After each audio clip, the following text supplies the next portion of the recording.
Welcome to Legends of the Arena, the podcast where we talk to those who've battled it out in business and life. They've been tested and they've been emerged stronger.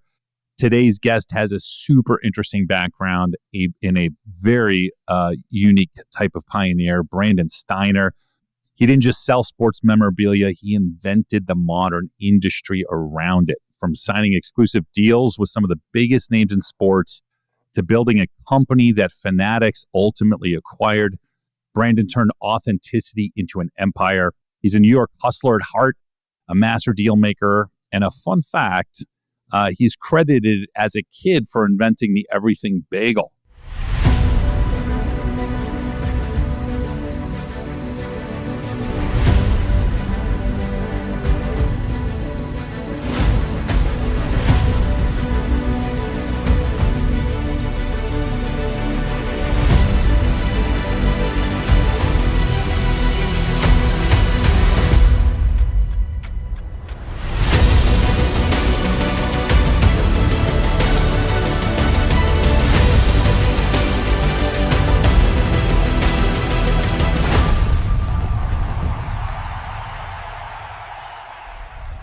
Brandon, welcome to the show. We're all over the place, and thanks for having me. When we get into the new book, you're going to see we're even going to go a little more rogue. Let me say, first of all, I'm 65. I started my new company 5 years ago, Collectible Exchange, and I will say this: I love Steiner, my old company, which I developed and built for over 35 years. Started with $4,000. The whole thing, it's a dream come true. I didn't sell. I did sell my company in 2000, but I didn't sell it to fanatics. He kind of took it. Was a little bit of a hostile takeover. It didn't end well. I love Steiner. I love what that company was. I love what I'm doing now better. What I'm doing now was something I was going to do when I bought Steiner back, which is what I was trying to do. And Michael Rubin wanted it more than I did at the time, which kind of bummed that he took my name. But I this new company I just love. It's definitely more the direction I wanted to go for many reasons. And it kind of leads into the whole theme of your show because it is, business it's a dogfight. And you had better fasten your seatbelt. You better be prepared to go to speeds that you're not comfortable with. Slow down Absolutely. the speeds you're not comfortable with. And sometimes, fight through traffic. 100%. It's the only way it happens. Oh, so Brandon, can you real quick, just for the audience, because I think a lot of us, people don't really understand the business from memorabilia, right? We've all been exposed to it, had it ourselves. But can you just explain to the audience what this industry is, how it works, and especially compared to what it was before? And by the way, you're going to be really popular because there are a bunch of folks in our businesses, in our family, that collect. My dad was a big collector. I never understood it. I just know he's got all this stuff and super excited to hear about it. Yeah. I can't explain it. I had a mother-in-law. It took about 7 or 8 years to get the message across. Like, what do you do again? And how does that work? So, at some point I got it turned around. And it's a common question. I mean, I've written 4 books now, which I'm very proud of it. And you got to have balls somewhere behind here. Is really the explanation of how the whole thing kind of started and where it went. It's really not the most exciting initial story that you would hope, other than it really is a rag to riches starting with a little bit of money. But, the collectible thing was just kind of a wing in it. People would just get some autographs. I always kind of thought it was really cool to get an autograph. Feel like you had this connection with an athlete. The real break was, and how the business really started getting developed was, when I came up with this story, I was reading my kid. He was, I think, about 6 years old. I was reading him the story, and I was had a learning disability as a kid. So everything I read, I didn't really read. I never read my kid a story. I would just make up stories. And most of the stuff that I did was magazines and books with a lot of pictures in them. I know there's some guys out there, especially, that probably are laughing right now because, women read. Women are really smart. Men, usually, we're a bunch of idiots. So we think reading Sports Illustrated, but we're really reading the photos back in the day. That was like reading. But my wife refers to me as a knuckle dragger. So yeah. I'm with you. You know what I mean? But, Yeah. Remember the moment. I was telling my kid a story about my favorite moment in sports. And it was the Rangers winning the Stanley Cup in '94. And, I look over and he's dead asleep before I even get really going on the story. I'm like, I don't believe this. So I continue telling myself the whole story about why all the years of waiting, sitting at the Garden, the ups and downs. And I'm like, you know something? I bet everybody's got that one or two stories about their favorite sporting event after the marriage and after the birth of their kids. And that was really the beginning of Steiner and the beginning of me really being able to build off of something solid that people get their arms around, which is called Remember the Moment. It was a great moment in time, a sports highlight. Carlton Fisk waving his arms, Bobby Orr flying through the air, Bobby Thompson hitting a home run. I can go on and on. That moment where you knew where you were, you remember it, your first game, maybe you Yep. went to with your dad. And I was going to coin that, and I was going to take advantage of by finding athletes that matched up to those photos and not having them only sign something, but write an inscription about it. And it worked for me. It really gave me some direction and purpose to the business that I was inventing, because people were just getting anything signed. They didn't really know what they were doing. Even the trading cards, like what they are now, was not what it was. And this kind of gave people a purpose of saying, hey, I was really at this big game. Now I want to collect everything from it. In some cases, it was game used. In some cases, it was a replica of that moment. We took Wayne Gretzky's stick, was a Hespedar stick from his rookie year, and we replicated it. I was really the king of replicating, because nobody could afford the jersey that Mantle wore, but we replicated it with a company called Gray Flannel, which I probably was partly responsible for putting them on the map, because I started buying all kinds of jerseys and having players sign them that matched up to the years they had the Triple Crown or the MVP year. So people didn't get the actual jersey they wore, but they had something very similar. And it was also kind of limited. That's kind of how we really got rolling. I mean, the truth of the matter is that, I had my wife up my ass. She's like, I was doing like hundreds, and literally 1 year over 2,000 appearances. In those days, players got like $2,000 to do an appearance, 2,500. Magic Johnson would get like $5,000, and that was a lot. So I was booking all kinds of appearances, but not making a lot of money. And I was trying to think of every which way, just to try to make some extra money on these things. And I was like, this whole autograph thing, there's a lot of fakes, and I have a really good name as far as connecting with so many athletes. Let me do some collectibles, but for corporate. I never thought the brand or I would be doing something for consumer. So I started creating these collectibles with some of the players, and I would actually book a Roger Staubach and then sell them a dozen helmets or sell them some Sports Illustrateds. And that's kind of how I was able to extend. Instead of making like $2,000 on Roger speaking, I made another couple grand selling them some product that Roger had autographed and some raw goods. And that's really how I got going. I never thought that I was going to be building an industry or developing it. I never really thought that this was going to be a direct-to-consumer play, or I probably would have named it Steiner, to be honest with you. I was just thinking it's an extension of what I was doing for corporate marketing. Like, I still do that corporate marketing because I love it. I love calling companies up, figuring out how I can help them grow, finding the right athlete, getting them to do either PR or marketing or trade show. And then now the use of autographs is very relevant and are commonly used as like an added value, or as something that teases customers to come in, or you get an added value with your purchase. So the autograph thing really was like Amex. Like I go to Amex and I'm like, my wife's like, no one's ever redeeming their points. Matter of fact, if you ever redeem your points for a collectible, I will kill you. Like, that's for airline points. I say, I disagree. I think people are going to cash out their points. We sold like 200 million points. My first program with Amex, that was when Amex was the first redemption company. Yeah. I did Muhammad Ali gloves. I had to go back to Muhammad like 3 times. I've signed so many pairs of gloves. And that's why I knew I had an early indication. I know I'm on a little ramp. I just want to No, that's good. And so the industry sort of shifted from going from the speaking and the live booking to have them do the signings, and the transition in the industry to what it's sort of become now. Can you just explain the idea of how you would go, and in theory, if I understand this correctly, you basically are you're pre-buying from the athlete X amount of units at a price you think you can resell? Is that how it works? No. Like, explain that piece of the model. Thing, like, everything I've done my entire life, even since I'm a kid, is based on an early indication. I don't, I got this big scheme. I had no freaking idea. but I had an early indication that I think people would like it. So it starts with the Messier thing. So I have that story with my kid, and then somehow, like, I knew there were 15,000 people. That was the amount of people at the Garden that night to watch Game 7, the Rangers win. So I wasn't thinking about starting a collectible company. I was thinking about, I signed Mark Messier up. I knew people wanted to meet him. So I put in, we get to meet Mark Messier. You're going to sign X amount of autographs at a price.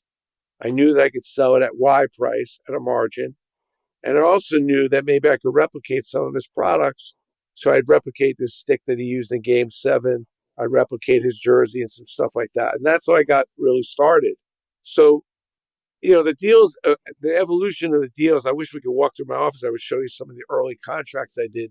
And it's so much different than it is now. But, the reality of it is the way I got started was very simply, I had an early indication that people would like that stuff. And I started with hockey because I knew they were the most loyal, diehard fans you can get. There's nothing better than a hockey fan. My only problem is not enough of them. But the ones that exist, you go through a wall with them. They love their hockey. They love their team. They tend to go to more games than most fans go to other sports. Hey, Brandon. Am I wrong or right? You know what I'm saying? 100%. Check that out. This guy, Stanley this front Cup. over here is, you're feeling it right now. I'm feeling you through the screen right now. We got to get you connected with Zito and Chucky, Matthew Kachuk, and they got more work to do. But man, we love them down here. You got a great team, and I'm happy for you because Lord knows we suck between the Islanders and Rangers. I mean, that's a nightmare. What a nightmare. I mean, it's not even a bad dream. It's a complete nightmare. It's so funny how a hockey team can galvanize. I had to go at the DMV and sit there for 3 hours today for, waiting in line and just waiting for your number to be called. And it's unbelievable. People were talking about the Panthers. Yeah. People wearing Panthers jersey. Yeah. They've galvanized this community. It's a broad community down here. It took a while to get that going over there. I remember meeting with the owners of the Panthers and talking about doing some game use stuff with them. And I was like, I don't know if the fan base is strong enough. Obviously, I didn't know what I was talking about. But that was a while ago, and it's really developed, and it's great. It's good. Florida's. Sometimes Tampa gives Florida a bad reputation because people don't go to the Tampa Bay Devil Ray games like they should. But they go to the Tampa Bay Lightning, and they certainly go to the Panther games, and they go to the Heat games. But for some reason, Tampa Bay for baseball has been a little weird. Yep. So that's kind of how it all comes together. When I did my first big contract was Messier. The second big one was Derek Jeter. When I look at that contract, I was up for many nights not knowing what the hell I was doing. And I tell people all the time, like, I still don't know what I'm doing, but I'm doing it anyway. And I don't mind trying. People say, don't be afraid to fail, which is true. Like, I get that, but I'm afraid. I mean, I'm not going to lie. I'm afraid. I'm still afraid, but I'm not afraid to try. I will try. I'm relentless, and I'm a big risk taker when it comes to trying. And that's why I go back to the early indication. So when I saw that Derek Jeter was evolving into a star, and I'd done a few things with him, I put, at the time, it was 1999, a $5.1 million deal in front of him for 3 years. I was coming up with shit that I had no idea how we were going to do it, but I was trying to figure out how I could make sure I could monetize the deal. So I wasn't sure, but I had an early indication that I thought it could at least work to some level. And it would end up being one of the most biggest deals I'd ever done, with clinics and going on Home Shopping Network. So that's how it kind of works. Is you sign a player up exclusively, and then part of that deal, he signs X amount of autographs, X amount of inscriptions. He may make a couple appearances for you. In the deals that I would cut, he would do corporate deals because I had all these corporate clients, which even still today, I'm booking athletes for speaking, trade shows, that kind of stuff. So in my deals, I always had a clinic for kids. I was the first one to do clinics for kids, which I thought was really important to be able to take big name players and be able to put 10 or 11-year-olds in the same field with an amazing player. I thought that to me was like, I would cut my right arm to go to the Joe Namath football camp, which I could never afford. But I know how important that was to a 10, 11-year-old. Another thing that I always think about is, can you get in the heart and the spirit of your customer? First of all, do you know who your customer is? I always knew my customer was a 10, 11, 12-year-old, even if he was in a 50 or 40-year-old man's body. There's nothing that beats the 10-year-old mindset. But you could be anything. Everything's possible. You want to give that 10-year-old, you're first starting to hang out with that 10-year-old.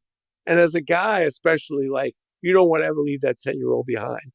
There's everything. Your kid's playing sports. He understands sports. He can go places with you. You can rationalize.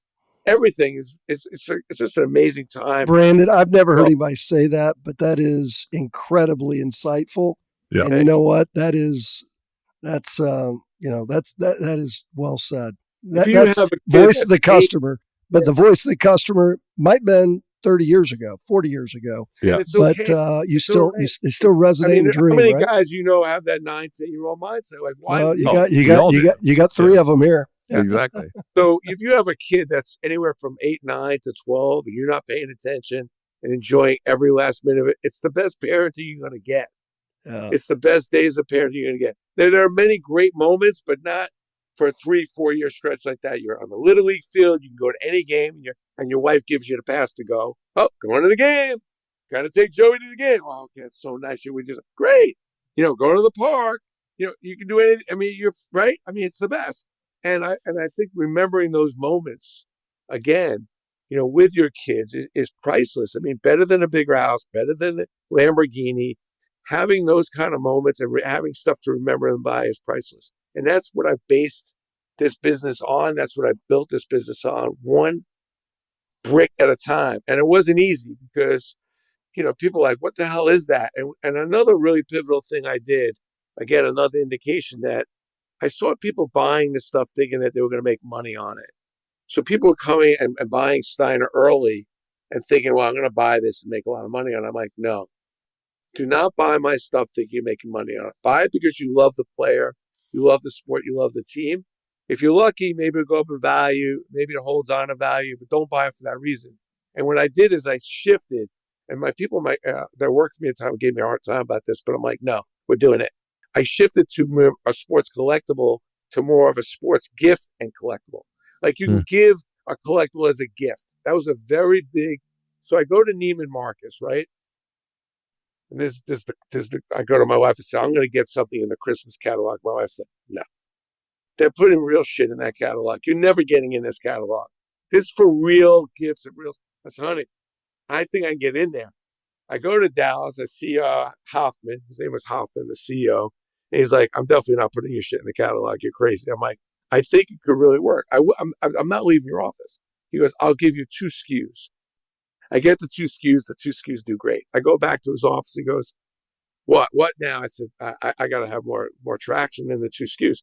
He goes, well, I could see maybe doing a couple more. I go, I don't want that. I want my own Neiman catalog. I want to do a Neiman catalog for collectibles. So I knew that was my customer, right? I mean, Christmas catalog. He goes, I'm not doing that. I said, I'll tell you what, I'll pay for the catalog. As long as I could get a slightly higher margin, if it does well to pay for part of the catalog, I'll pay for the printing, I'll pay for the postage. Well, you should have seen my wife's face when she got it in the mail, the catalog. Neiman, I mean, it's unbelievable. And I got American Express to do the same thing. I went to Amex and said, we need an Amex catalog with just my stuff to redeem points. Never going to do that. No way. The girl from Amex said, no way. I said, do me a favor, come to a Yankee game with me. Let me walk you through it. And we had a deal done by 9 o'clock the next morning. And I think you got to be able to get people to feel and touch what you're dreaming and what you're thinking about. Yeah. And you got to have a little proof of concept. You got to have the balls to not be that much in a rush where you could show proof of concept. This is what I understand with a lot of young people. They think it's all about the raising of the money. I think it's about coming up with an early indication and have proof of concept. I don't want anybody's money. Let me prove that it works. Now you be running, give me the money if you want to support what I'm doing. And that's kind of how I look at business. Like to take that collectible and make it into a gift item so you don't have to be a collector to get a collectible was probably one of my best moves. And then to go get Neiman and Amex, 2 phenomenal brands behind me at that time when you used to get, catalogs were a big deal. When you get that in the mail and it wasn't easy, like 3 trips to Dallas. Like you got to have the balls and the stamina to deal with the no, meaning it was just a rest stop. No, it was just a rest stop on the highway to success kind of thing. So it's like, all right, I got this. And, I'm so proud of that kind of resilience.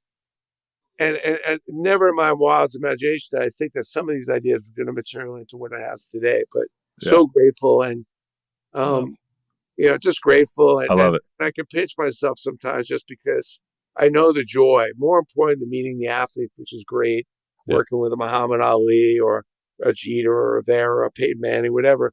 It's the joy I know, like how much people love this stuff and how it brings fathers and moms together with their kids. Like that camaraderie you have with your kid when you're collecting cars. That was kind of my whole thing. I opened up 8 ice cream stores to get collectibles in these young kids' hands. Know who your customer is. Now, I knew those 7, 8-year-old kids who were not buying a lot of stuff, but the average kid goes into an ice cream store about 30 times a year. He was only going to a Toys R Us or a Walmart, maybe 12. So I knew that, imagine, a kid's going to walk in my store 30 times. He's going to want this stuff. I could just get one collectible in his hand. Yeah. And that's how I was able to build a tremendous base in the New York area. You know, Brandon, what was on the kids toughest? and about the future. So you have your customer base. Know your customers. I say know who's important, know what's important, and do what's important for who's important every day. But also think about your future customer and develop. That's where development gets put in, where you're putting money towards something that you don't really know, having the faith, putting your money towards something you really can't see, but you know down the road it'll pay dividends. And it's amazing that companies don't do that. They're not thinking down the road enough. Yeah. What was the toughest big name that you had the hardest time closing to do a deal with? So many. I mean, Walter Payton was tough. I mean, I'd call Walter Payton every week, you know, the leading rusher at the time. And I did a bunch of weekends with Walter on corporate for some pharmaceutical company. The last weekend I spent with Walter, thank God that was the last weekend I spent with him, because another weekend with him, I would have been divorced. There's nobody who, and I say this with all due respect, because I've chased some women in my day. There's nobody, I've never chased women like the chase we were in New Orleans and in Vegas. This man there's a reason why they call him sweetness. But so he was tough, but you know, unfortunately when he got sick and he knew that maybe there's a good chance he was going to die, he called me and I put a 20,000 piece collection together. And a lot of people give me a lot of credit for the Yankee run. Walter was a very significant, I didn't even understand the depth of how much this guy meant and how much people loved him and the respect he got. He's really almost like a Mickey Mantle level, that kind of love I had for him. And then the other guy is Patrick Ewing. Man, I would try to get Patrick nothing. And all of a sudden, you know, I'm the chair of the Syracuse Sports Marketing School, the Falk School. David Falk is Michael's agent. And David's like, Brandon, I can't thank you enough. You've been so great for this program. And, you know, David's a genius. And it's amazing working with him and what we built up at Syracuse. He says, anything I can do for you? I'm like, yeah, you can do something for me. Usually somebody says, anything I can do for you, let me know. I'm like, I didn't even let him finish the sentence. I'm like, yeah, you can do something for me. I want your boy. I want Ewing. I want him to sign. He hasn't signed for me, and I want him. So we got a deal. We did get a deal done. We went to Georgetown, Washington, and I told him how much of an asshole he was going to Georgetown. Some of Syracuse guys. So I'm like, what a shitty school. What's a Hoya? I mean, imagine I'm trying to get the guy, and I'm like completely torching him with like bad Georgetown Hoya jokes. And it finally just looks at me like, I've just had enough of you. I'll do it. I'll do the deal. So anyway, so that was one of the hardest autographs to get in all his career. I didn't get him till afterwards. And then about 3 years ago when he was coaching at Georgetown, he called me up. He goes, Brandon, I need your help down here. So I kind of helped him with some NIL stuff. And we become pretty good friends. And so that was a good get. I mean, and by the way, Messier wasn't easy to get either. Not I an can easy imagine. get. But I was so grateful. Like I had a great relationship with Mantle. Like I'd walk in a room and Mantle would sprint across to say hello to me. Oh, Brandon, wow. what do you need? What's going on? Like as a kid, I have a relationship with Muhammad Ali. Like actually knows who you are and remembers who you are, and like to be able to hear all the stories from Muhammad and comfortable enough. I had Ali for like 4 or 5 years, and you know, be able to spend days with Muhammad. Like wow. So, you know, the customers are the thing that revs me up. And that's the thing I really want to make sure that I want to drive home in this conversation is that remember one thing, like, listen, when it all comes down to it, who's more important than your wife and your kids? No matter what, if you lose sight of that, you probably don't deserve to have a family, get married. Like that always has to be the number one priority. Your faith, you must have faith. But I got to be honest with you, like the customers, you cannot think about the customer enough. And I think that sometimes when I see some companies, I go into restaurants, I'm like, I don't know what they're thinking about here, but it's not. What was Brandon? What was your process? So when you sat down and started thinking about what's next, the customer, the service, the product, what was sort of your creative process? I think the most important thing, and that's a great question, thank you for asking it, is curiosity and empathy. Like you got to be able to put yourself in someone else's shoes. And what happens is as you grow and get bigger, making a lot of money and getting big is easy. Staying who you are is the hard part. And I feel like I'm the same person I was back in the kid in Brooklyn in the schoolyard. And you got to be able to put yourself in that 11-year-old shoes. You got to put yourself in that fan who maybe in his lifetime is going to meet a player, and what that's like. And so what I say is like the process to me is high level of curiosity, high level. You have to, if you want to be happy, you have to grow. I always say happiness resides on the cross section of growth and gratitude. The second part is you have to be grateful for what you have, not what you want, not what you think you deserve, but what you have. Whether it's a little, whether it's a shitty sandwich, whatever it is, you got to find gratitude, even some of the times when you feel like you got screwed. And it's hard on the time to find gratitude when you're not feeling you get a fair shake. But all those things that happen to you, if you're grateful, you got to be grateful for the whole deal. So even the hard stuff and the bad stuff that happens to you, if you can find gratitude, that's where the lessons come in. And that's where you learn. But so usually they're failures, losses, and everything else. So I keep a high level of gratitude and curiosity. And what's the common denominator underneath that is faith. And faith is believing in something that even though you can't see. And I think that, a lot of the stuff I was doing, to be honest with you, I have no idea what I was doing. I mean, it's not like I'm sitting here. I still don't know what I'm doing, frankly, with a lot of this. If you look at my new company, this marketplace, I'm not a tech guy, but I'm learning and I'm curious and I ask a lot of questions. I keep a lot of young kids around me and I've upgraded my social media, even though I've been on social media for an older person, far greater than most.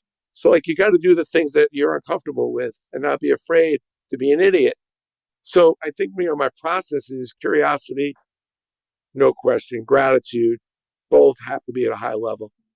When I see an employee and I value them on their resourcefulness and curiosity. If they're asking questions, it doesn't matter where we're at. What only matters is what you're willing to accept. And I'm like, see an employee not willing to accept, even though it seems like we've been doing it for a while one way. And they're like, maybe we should try this. Maybe we should try that. I go, that's a keeper.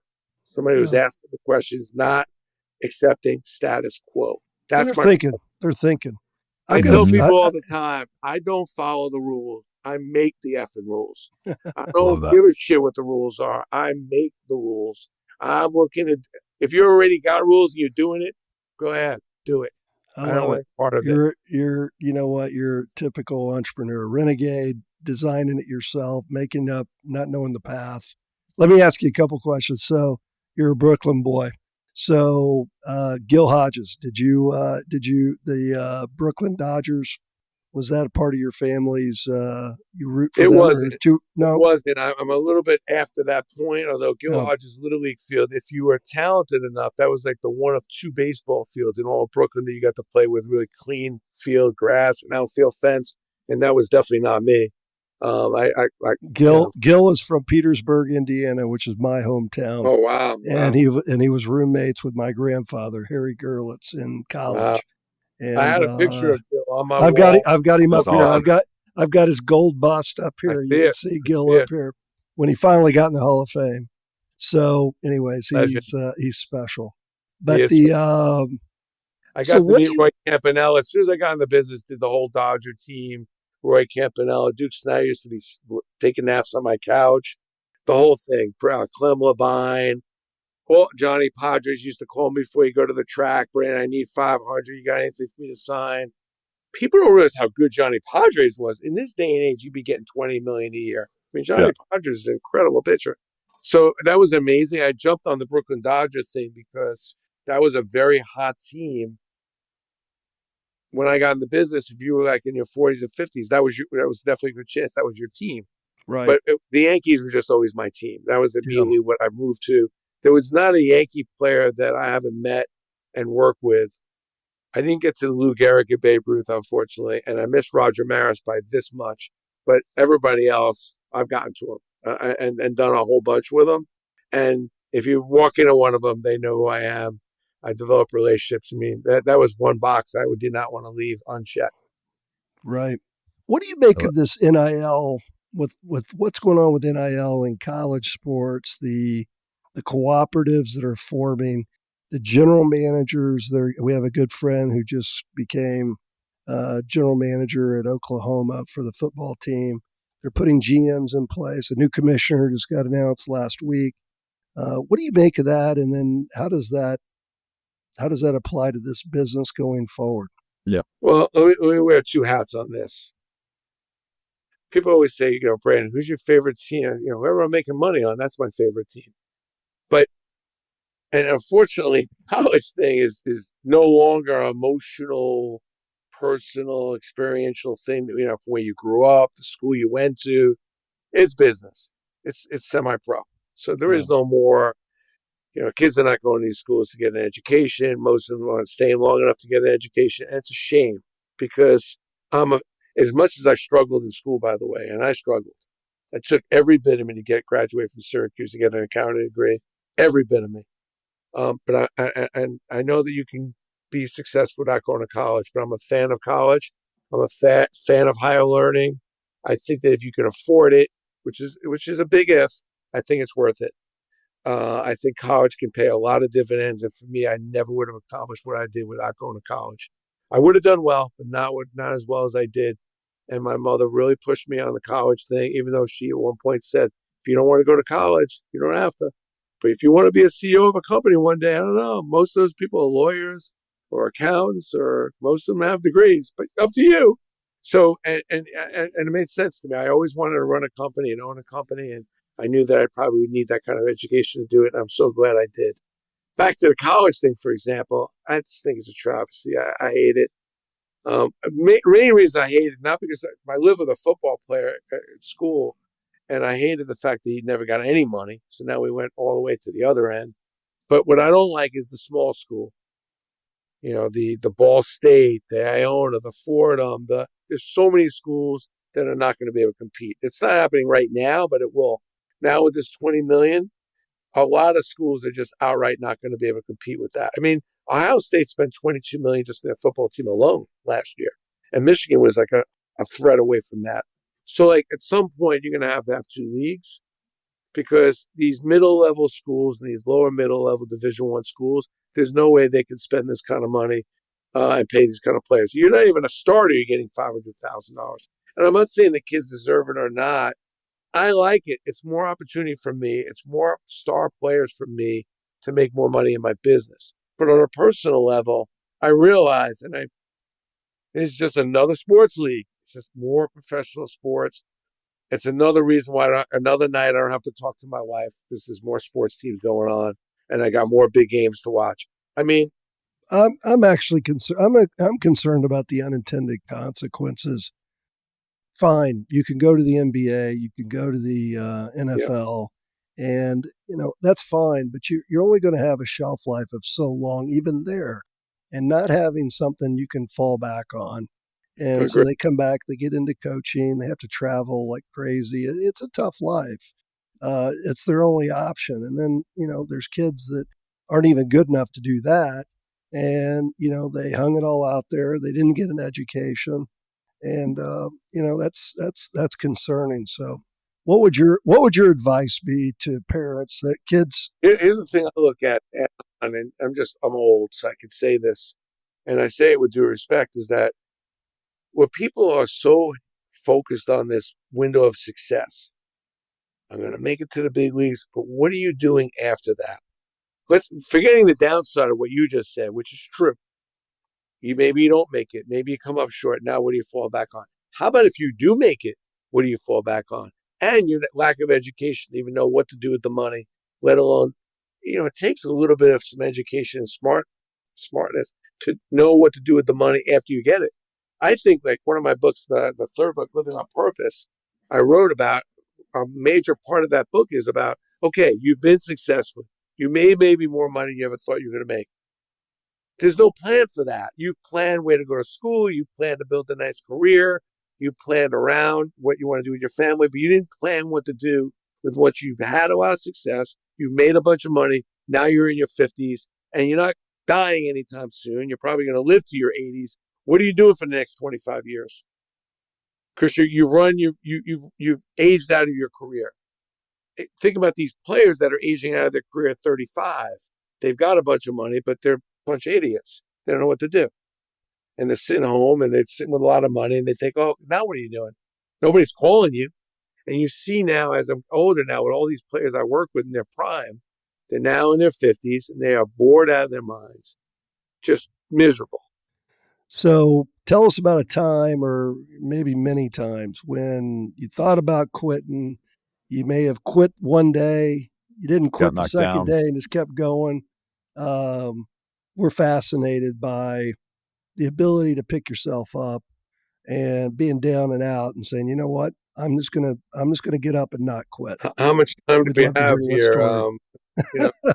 I mean, it's like in the last 3 years, it's been an everyday occurrence. I wake up every day. I think I don't know. I think, even being as successful as you've been, because I always say wake up broke. I don't put myself in this. You can't. If you're going to build something, especially from scratch, you want it to be authentic. You can't walk around acting like whatever it is you accomplished in the past. So, I wake up with the same mindset when I had no money and I don't know what I was doing and everything else. And you have to trick yourself into that game within the game. So, and I say that with all humility. I mean, like, I'm walking around here turning off the air conditioning, turning off the lights, taking out the garbage. Like, I sit at a very small desk, share an office, because we're not entitled to that yet. And that's the message I want to send. We miss a package sent out. I go put it in my car, I deliver it. And I'm busy, but like, I want to make sure we understand who's important, what's important, and we do what's important for who's important. So, and that whole failing part, yeah, I mean, that doubt. I mean, if you're an entrepreneur, like, you're feeling it, especially I get up in the morning when I work out, like, sometimes you're in tears because you know what you have and you have an indication it could work, and you're like, it's not freaking working. And I can't believe I can't. But was there a time when you just got smacked in the face, right in the gut, and you're, something, and you're just like, man, oh man, I may have to think about doing something different? Yeah. I mean, I remember, first of all, I was doing an appearance at Nathan's in Long Island. I was making, I think, $300 on the appearance. God knows, Everson Walls, he just won the MVP. It was 1991. And I come Everson Walls, the great defensive back for the Cowboys. Won the MVP. Yeah. So I'm running that gamut, making a few $100. I come home after a long day on a Sunday. Like, people always say, they love the view. Oh, Brad, you meet all these players. Like, they don't want the climb. How about the climb of, like, working on a Sunday to drive some cornerback to a Nathan's and sitting in a Nathan's for 2 hours? I mean, I could go over more stories of, some of the most humiliating appearances that you do because you just need the commission. And I come home and my wife looks at me and says, we're thinking about having a family, and I just don't see how this is going to work. And I look her dead in the face and say, you're absolutely right. On Monday, I'm going to start looking for maybe a job. Maybe I need to go back to work. Maybe this whole Steiner thing wasn't worth it. And when I got to Monday, I did two things. One, I went to the bank and I took out the last $10,000 I had. And the last freaking thing I did was think about finding a job. I made sure that I would do every freaking thing possible to see if I can get this thing to work. I started calling, dialing. And I wish you were in my office. I'd show you. There's this little postcard I sent out. Like, you ever see the Val packs? And I wrote that in the most important things that I could deliver. And I sent out like 100,000 of them. And I got like 2 responses that were pivotal that really enabled me to go forward. You never know. I mean, sometimes you got to throw enough shit against the wall. And I was at that moment because my wife was the clock was ticking. And my wife was an earner. She supported me. That's another thing. Like, she supported me the first 5 years we were in business. I went from whatever I was making to, not slow, but no, like, it was very little. And she was the earner. And she was cool with it. Build your business, see how it goes. But she was calling in the chip and going, maybe this is not going to work. And I think that one of the reasons I tell that story and how I hope it relates to people listening is you don't realize how important having that significant person next to you that can give you the guidance and support. And my wife gave me that many, many times. And maybe even to sit down, she said, I think you should try maybe looking at some other opportunities. But she didn't say shut it down. And I think that the significant person that's next to you, I remember my wife walking into my office because I begged her, she was a CPA, to come in and help me. She had gotten some severance and maternity, so she had a bunch of months off. I said, can you come in and just help me and maybe tell me if you think I'm on something? This was like the mid-90s. And, we were kind of bump and grind in here, back and forth where maybe this is going to work, maybe it's not. It's really not clear. My mother-in-law is still asking me, explain to me what you do again. I mean, it was really like that. And nobody understood what I was doing. I mean, you walk down the street, what do you do? Like, how does that work? And my wife walks in and says, I'll be honest with you, I think you got something here. We need to put everything down on this concept. And, to have your wife say that, she's not a sports fan. She's not into the whole hype of the celebrity thing. She's not into sports at all. But she says, I think you're on something. I think I see it. And she went to the bank, and there's a pivotal moment where we were running out of money. We were running out of cash. We were making money. We were growing out of business. We didn't have the cash. She went to got me a loan. We needed another loan. And the bank office said, I can't give you another loan. But if you want to take a second mortgage on your house, I'll give you the other $200,000. And I'm like, whoa, whoa, whoa, whoa, whoa, whoa. That's not what they say in these commercials when you beg to help me grow my business. And my wife says, give me the paper. We'll sign it right now. You got this. And like, that's a pivotal thing. Like, I said, honey, that's our house. That's the only money we have. And she's like, do it. You're good. And, those are moments like when you're significant, the people that your partner or like, you got to, that's why having the right. I believe on you. I'm betting on red. Yeah. And it's, you don't realize the kind of impact you can have on an employee when your employee's struggling. You walk over, hey, you got this. You're fine. Well, meanwhile, the employee thinks they're screwing up, but like, no, we're good. You're good. You got this. And leadership, it comes in all different forms and fashions. And you got to make sure that if you're going to be an entrepreneur, you got to make sure that you're putting on the leadership's shoes. And it's hard, giving faith to people, showing people confidence, and making sure people feel safe. Most people look at leadership like, oh, well, I gotta be their boss. I gotta show them this. I gotta show them that. No, what you need to do is make sure people feel safe. I'm not going to get into the politics, but, at the end, when you think about some of your best bosses and people that have led you, they're the people that make you feel safe and comfortable to enable you to do what you were meant to do. For me, I think the one thing I tell people all the time, if you're trying to find your secret sauce, find out what comes easy to you and difficult to most. If you can figure out what comes easy to you and it's difficult to most and build off of that, because if it comes easy to you, more than likely your curiosity, your faith, right? All those things kind of kick into gear. And all of a sudden, maybe there's a chance you can be really good at something that comes easy to you. And that's the name of the game. That's the secret to the sauce. Find what comes easy to you. And if you get an early indication that you're on something, that combination should get you to a really high level. And I've been really grateful to find something that came easy to me because, I see a lot of people struggling still to this day, trying to make a living doing something that does not seem to come easy to them. And you got to find something you love. People do it all the time. I get it if that's the only way out to get out of the hole, but you got to find something. I would comes easy to you and pour some curiosity onto it.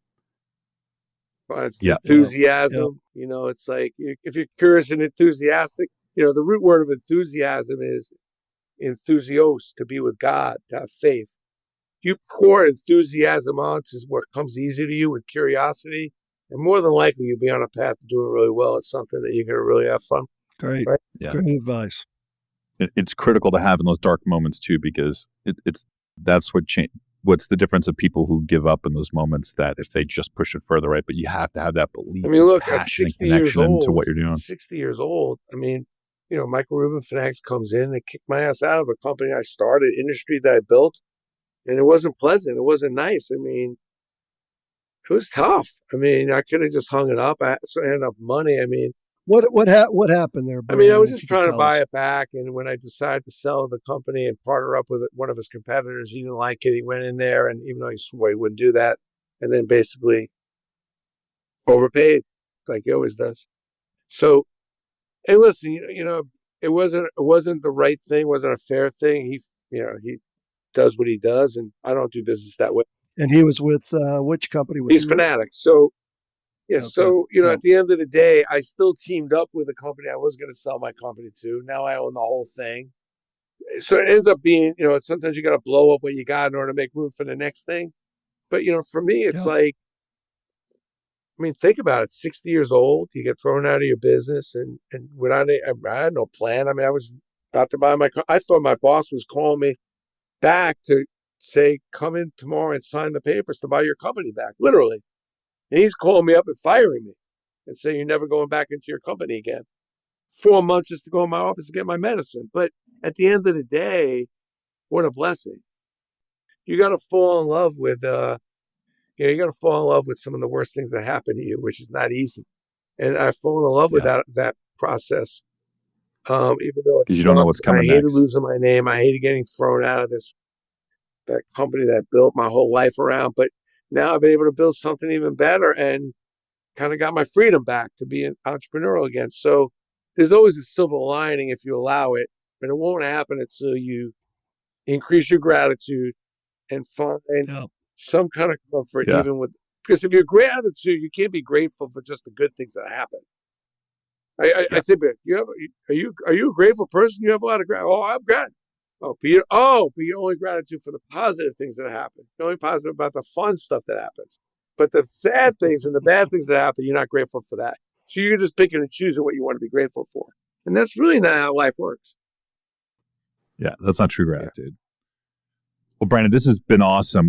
Will you tell everybody about what you're doing now with X Collectibles and the book and everything, and where to find you and how to Well, I want support to you? tell you something that I did that was really stupid. And it's not the first time, but this is one of the few times my wife told me, I do not want you to do it. And I still did it anyway. And that is, I wrote a book about urban policing. Now, all the money I make at Collectible Exchange is, I use for charities. And really, I'm really trying to do as much good as I can these days. And I was doing that a lot at the end of Steiner, too, using a lot of my earnings to do that. So I had done 5 police stations over to fix the muster room, the conference room. And I do a tribute to some officers that have been fallen. The police commissioner in New York called my office, and we go and fix up a precinct. We did 5 of them. And I taught a leadership class. I do a lot of speaking around the country. So they asked me to teach this leadership class in this leadership program that the NYPD had. When I did this keynote speech for the top 900 police officers in New York, and I was always intrigued with the police, I asked the commissioner, can I go and get carte blanche to ride around, and I want to see what's going on with policing. I think something's wrong.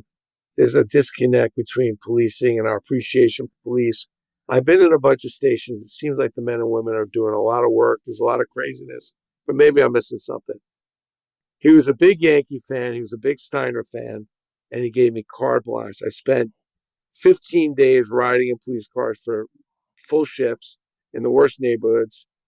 Very dangerous. If I had a chance to do it over again, I wouldn't. Robberies, shootings, everything you can imagine. And, a day at the academy, crime lab, spent some time with the commissioner. All the, took down a gang one morning at 5 in the morning, 24 members of a gang. Did the UN when the presidents were in, did the whole security detail. I covered it. And I put it all in this book. And the proceeds from this book are all going to go to fix up precincts and also help in some of these communities that are really down and out. Hopefully put some money into some of the parks and boys and girls clubs.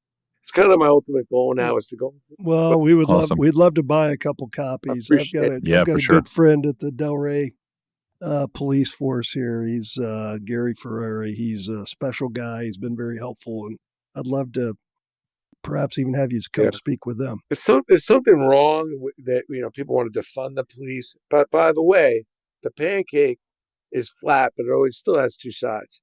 And I feel like, yes, the police get a bit of a raw deal. There's always going to be a few bad eggs that maybe, but there's some problems in some of these communities where there's mean, it's third world country level, the poverty level, the hopelessness level.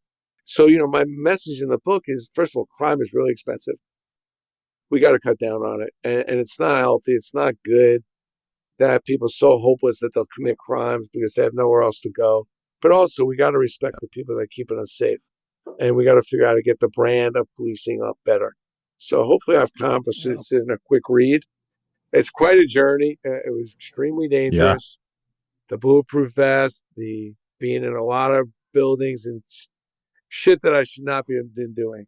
All right, folks. So it's called The Ride-Alongs. Is that the name of the book? The Ride-Alongs. You can go on Collectible Exchange and order the book or Amazon or Barnes & Noble.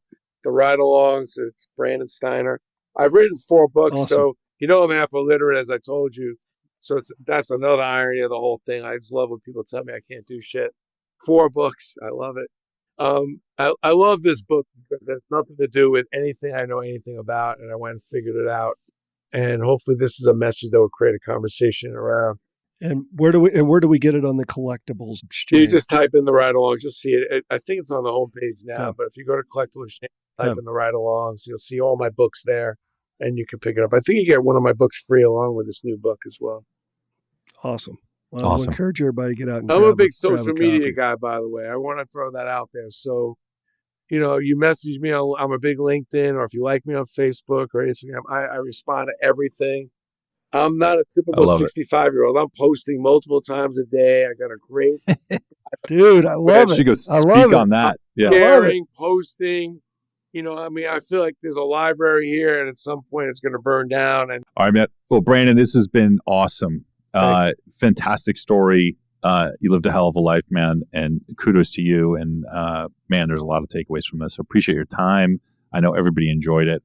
And good luck on this next chapter, and cannot wait to read the book. Thank you. I appreciate having you guys. Give me some of this airtime. I love it. Good luck to the Panthers. I'm rooting for you. I mean, why give Canada a break at this point? I'm suffering. Yeah. Well, I'm a blessed man. I'm an Indiana boy, so my Indianapolis Pacers are in the playoffs. We'll see what happens. They're going tonight. Yeah. And then I got I live here today, but I've got a place in Indy. So are you an Indiana preacher, though? Are you a Bob Knight guy? Or? Yeah, I've got Bobby. I've got some Bobby stuff right up here. I got a picture with Alford. I got a picture. I got a picture right there. Larry Bird and I when I was in 5th grade. I'm sorry we didn't get to my Bob Knight story. Oh my God! There I am with Larry. God, that is amazing. No, I'm a diehard Hoosier, so hopefully the Pacers get to roll tonight, but we'll see. Let's not get carried away. I'm with you on the Panthers, but the Pacers thing may not work out for you. But it may you not. never know. You know what? We love them. A very good team. It would not surprise me to see that series go 7, and then we'll see what happens. Yeah. They got to take care of business at home here. But hey, Brandon, we appreciate you. Thank you for coming on board. Thank you. Hopefully, this has been great. Congratulations with all your successes. Great guidance there, and really appreciate the stories and connecting with you. Thank you. Thanks, guys.